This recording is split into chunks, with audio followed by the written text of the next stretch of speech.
Photo ಅಂತ ಹೇಳಿದ್ದೆ ನಾನು ಅಲ್ಲಿ ಒಂದು 5 ಲಕ್ಷಣ ಇದೆ. ಎರಡು ಸೇರಿ ಮನುಷ್ಯನೇ ಮಾಡೋದಲ್ಲಿ ಕೆಲವೊಂದು ಹೇಳೋಕ್ಕೆ ಹೆದರಿಕೆ ಆಗುತ್ತೆ. ಪರಿಹಾರ ಏನೆಲ್ಲ ಭಗವಂತನ ಧ್ಯಾನ ಮಾಡಬೇಕು ಅಷ್ಟೇ. ಯಾವ ಪೂಜೆ ಪುರಸ್ಕಾರದಿಂದ ಏನು ಉಪಯೋಗ ಆಗಲ್ಲ. ನೇರವಾಗಿ ಭಗವಂತನ ಧ್ಯಾನ ಮಾಡೋದೇ ಮುಖ್ಯ. ನೆನೆಸ್ಬೇಕು ಭಗವಂತ. ಸೂಳೆಯ ಮಗನುಟ್ಟಿ ಆಳುವನು ಮುನಿಪುರವ, ಯುದ್ಧವಿಲ್ಲದ ಮಡಿಯೇ ಪುರವಲ್ಲ ಕೂಳಾದೀತು. ವಿಷ್ಣು ವಾಮಾವತಾರದಲ್ಲಿ ವಾಮನ ಭೂಮಿ ಕೇಳಿದ, 3 ಅಡಿ ಭೂಮಿ ಕೇಳಿದ, ಎಲ್ಲ ಉಳಿತು. ಅಮೇರಿಕಾ ದೇಶದಲ್ಲಿ ಅಲ್ಲೇ ತುಳಿದವನ್ನ ವಿಷ್ಣು ವಾಮಾವತಾರದಲ್ಲಿ ಬಲಿಯ. ಅದನ್ನು ಮುನಿಪುರ ಅಂತ ಕರೆದರು. ಏನ್ಸಂಡ್ ಇಂಡಿಯನ್ ಹಿಸ್ಟ್ರಿ ಒಳಗೆ ಅಮೇರಿಕವನ್ನು ಮುನಿಗೆ ದಾನ ಕೊಟ್ಬಿಟ್ಟನಲ್ಲ ಅವನು, ವಾಮನಿಗೆ ದಾನ ಕೊಟ್ಟನಲ್ಲಪ್ಪ, ಅದು ಮುನಿಪುರ ಅಂತ. ಯುದ್ಧವಿಲ್ಲದ ಮಡಿಯ ಪುರವಲ್ಲ ಕೂಳಾದೀತು ಅಂತ. ಮುನಿಪುರ ಅಂದರೆ ಅಮೇರಿಕವನ್ನು ಮುನಿಪುರ ಅಂತ ಕರೀತಾರೆ. ಅದು ಅಮೇರಿಕ ಒಂದು ದೇಶದಾಗೆಲ್ಲ ಎಲ್ಲರೂ ಸೇರ್ಕೊಂಡಿರೋದಲ್ಲಿ. ಶ್ರಾವಣ ಮೇಲೆ ಹೇಳ್ತೀನಿ ಅದ್ರ ಬಗ್ಗೆ. ಹೇಳಿದ್ದೀನಿ, ಇನ್ನೂ ನೋಡ್ತಿರ್ಬೇಕಾರೆ. ಹಿಂದೆಲ್ಲ ಹೇಳಿದ್ದಾನ, ಮೊನ್ನೆ ಹೇಳಿದ. ಕೆಲವು ಮುಳುಗ್ತವೆ ದೇಶಗಳು, ಕೆಲವು ಹೇಳ್ತವೆ ಹೊಸ ರಾಜ್ಯಗಳು ಉತ್ಪತ್ತಿ ಆಗ್ತವೆ ಅಂತ ಮೊನ್ನೆ ಹೇಳಿದ್ದಾನೆ. ಮತ್ತು ಮದ್ದಿಲ್ಲದ ಕಾಯಿಲೆ ಬರುತ್ತೆ, 5 ವರ್ಷ ಇರುತ್ತೆ ಕಾಯಿಲೆ ಅದು. ಮತ್ತು ಕೊರೋನಾ ಬಂತು. ಇದು ಇನ್ನೊಂದು ರೂಪವನ್ನು ತಾಳುತ್ತೆ. ಆದರೆ ಸಾವು ನೋವು ಕಮ್ಮಿ, ಕಾಯಿಲೆ ಮಾತ್ರ ಈ ಸಂವತ್ಸರದಲ್ಲಿದೆ. ಹೊಸ ರೋಗ ಉತ್ಪತ್ತಿಯಾಗಿ ಉಸಿರಿಗೆ ಸಂಬಂಧಪಟ್ಟದ್ದು. ಜನ ಆ ಥರ ಸಾಯ್ತಾರೆ. ಆಗ ಭೂಮಿ ಹೇಳಿದ, ಭೂಮಿ ಗುಡ್ಡ ಬಿಡಿ ಉಳ್ತವೆ ಅಂತ ಹೇಳಿದ್ದ. ಬೆರೆಯುತ್ತೆ, ಉಳುತ್ತವೆ. ಸಮುದ್ರ ಜಲಬಾಧೆ, ಜನ ಸಾಯ್ತಾರೆ. ನಮ್ಮನ್ನು ಹೇಳಿದ್ನಲ್ಲ, ಅದರಲ್ಲಿ ನಡೀತಾ ಇದ್ದಾರೆ. ಇನ್ನೂ ಇದೆ ಅದು.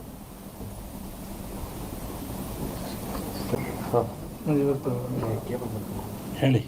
ಸಚಿವರು ಭೇಟಿ ಕೊಟ್ಟವರು ಕೇಂದ್ರ ಸಚಿವರಾದ್ಮೇಲೆ ಅವರು ಸೋಮಣ್ಣವರು ಸುಮಾರು 30-40 ವರ್ಷಗಳಿಂದ ಇಲ್ಲಿಗೆ ಬರ್ತಾ ಇದ್ದಾರೆ. ಅವರು ಏನು ಅಧಿಕಾರದಲ್ಲೇ ಇದ್ದಾಗ, ಜನತಾ ಬಜಾರ್ನಲ್ಲಿ ಕೆಲಸ ಮಾಡ್ತಿದ್ದಾಗ ಇಲ್ಲೇ ಬಂದು ಉಳ್ಕೊಂಡು ಹೋಗ್ತಾಯಿದ್ರು. ಅವಾಗಿನಿಂದ ಮಠದ ಮೇಲೆ ಭಕ್ತಿಯಿಂದ ನಡ್ಕೊಳ್ತಾ ಇದ್ದಾರೆ. ಮೊನ್ನೆ ತುಮಕೂರ ಗೆದ್ದೆ ಬಂದು ಮಂತ್ರಿ ಆದೇ ಬರೋಕ್ಕಾಗಿಲ್ಲ, ಮಠಕ್ಕೆ ಬರ್ತೀನಿ ಅಂತವ್ರು ಅದನ್ನೇ ಬಂದರು. ಈಗಲೂ ಅದನ್ನೇ ಹೇಳ್ತಾಯಿದ್ರು, ನಾನು ಜೀವನದಲ್ಲಿ ಮಠ ಬರ್ತಿಲ್ಲ, ಏನಾರ ಅನ್ನ ತಿಂದು ಇಲ್ಲಿಂದ ನಾನು ಭಕ್ತ ಬಂದು, ನಾನು ಭಕ್ತಿಯಿಂದ ಬಂದಿದ್ದೀನಿ, ಮಂತ್ರಿಯಾಗಿ ಬಂದಿಲ್ಲ, ಶಿಷ್ಯನಾಗಿ ಬಂದಿದ್ದೀನಿ ಅಂತ ಹೇಳಿದರು. ಹಂಗೆ ಅವ್ರು ಒಳ್ಳೇದಾಗಲಿ, ಯಶಸ್ಸಾಗಲಿ ಅಂತ ಹಾರೈಸ್ತೀವಿ. ಸಂಕ್ರಾಂತಿ ಕಳೆದ ಮೇಲೆ ಒಂದು ಯೋಗ ಇದ್ದಂಗೆ ಕಾಣಿದೆ. ಇವರಿಗೆ ಅಂತಲ್ಲ, ರಾಜ್ಯ ಮಟ್ಟದಲ್ಲಿ ಒಂದು ಉನ್ನತ ಯೋಗ ಅವಕಾಶ ಇದೆ. ಹೋಗಿದ್ದಾರಲ್ಲ, ಅದು ರಾಜ್ಯದ ಮಟ್ಟದ್ದು. ನಿಮ್ಮ ರಾಜ್ಯದ ಮಟ್ಟಕ್ಕೆ ಸಂಕ್ರಾಂತಿ ಮೇಲೆ ರಾಜಕೀಯ ವಿಪ್ಲವ ಆಗೋ ಲಕ್ಷಣ ಇದೆ. ನಾನು ಮೊದಲೇ ಹೇಳಿದ್ದಾನು, ಯುದ್ಧಗಳಾಗ್ತದೆ, ಜಲಪ್ರಳಯವಾಗ್ತದೆ, ವಾಯುಪ್ರಳಯ ಆಗ್ತದೆ, ಭೂಪ್ರಳಯವಾಗ್ತದೆ, ಎಲ್ಲ ಜನ ಸಾಯ್ತಾರೆ, ಆಕ್ರಮಣ ಹೆಚ್ಚಾಗ್ತವೆ, ಮೇಘ ಸ್ಫೋಟ ಆಗ್ತದೆ ಅಂತ ಹೇಳಿದ್ದೆ ನಾನು. ಇನ್ನೂ ಒಂದು ಮೇಘ ಸ್ಫೋಟ ಆಗೋದಿದೆ. ಊಹಿಸಲಾರದ ಒಂದು ದುಃಖ.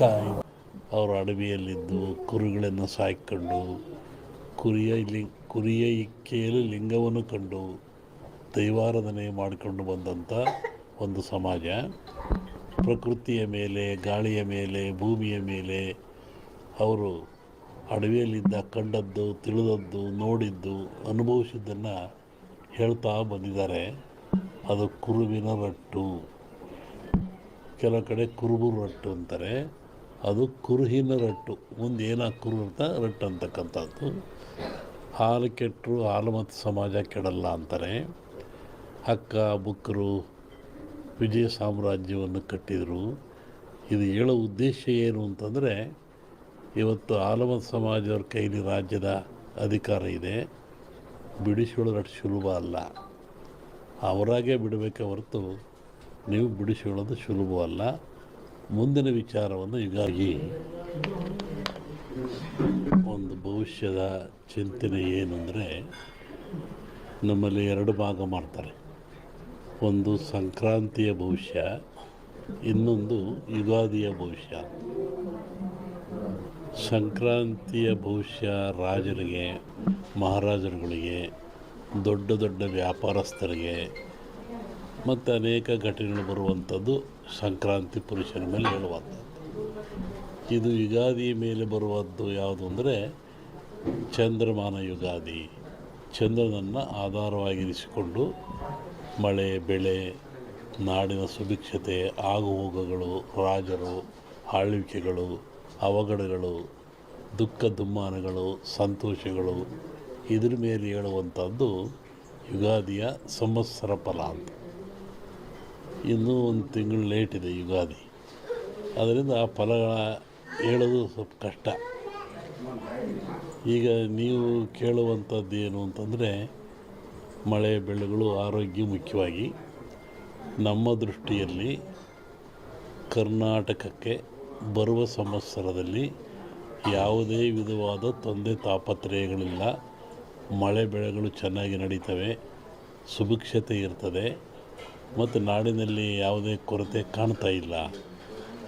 ಯುಗಾದಿಯ ನಂತರ ಕರ್ನಾಟಕದ ಬಗ್ಗೆ ಮತ್ತು ಜಾಗತಿಕ ಬಗ್ಗೆ ಭಾಳ ಅಜಾಗರೂಕತೆ ಇದೆ, ತೊಂದರೆ ಇದೆ. ಹೋದ ವರ್ಷಕ್ಕಿಂತಲೂ ಹೆಚ್ಚಿನ ಭೀಕರತೆ ಕಾಡುವ ಲಕ್ಷಣ ಇದೆ. ಅದನ್ನು ಯುಗಾದಿ ನಂತರ ಹೇಳ್ತೀನಿ. ಇತ್ತೀಚಿನ ದಿನಗಳಲ್ಲಿ ಎಲ್ಲರೂ ನೋಡಿದಂಗೆ ಭೂಕಂಪಗಳು ಹೆಚ್ಚಾಗ್ತಾ ಇದ್ದಾವೆ.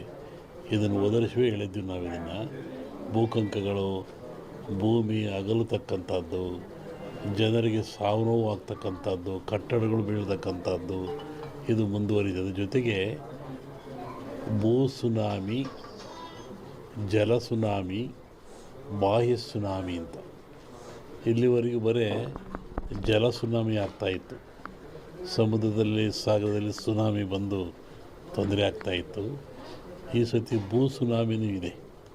ಭೂಮಿ ಒಳಗೆ ಸುನಾಮಿಯಾಗಿ ಕಂದಗಾಗ್ಲಕ್ಷದ್ದು. ಜಲ ಸುನಾಮಿನೂ ಹೆಚ್ಚಿದೆ.